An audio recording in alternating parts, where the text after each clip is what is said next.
वाटलं आत्ताची आता तो मोबाईल हिसकून आणला.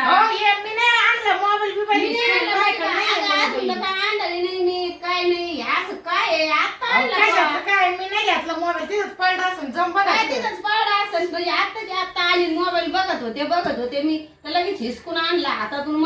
नाही घेतलं मी तुमचा मोबाईल, नाही घेतला तिथं पडलाय बाहेर जम बघायचा. मग नादी लावायला काय मी काय काय काय लहान बिन आहे काय का शेमडी पोरगी आहे. नादी लावी ती मला नाही आणला म्हणती. एवढ्या जागेत येऊच तर तिने मोबाईलाचा नाही पत्ता केला आणि ठेवून दिला रंचून. काय बाया काय नाही. मी कधी ठेवलाय मोबाईल बस म्हणतात माझ्या नाव पळून जावा का काय तुमच्या संसारात तू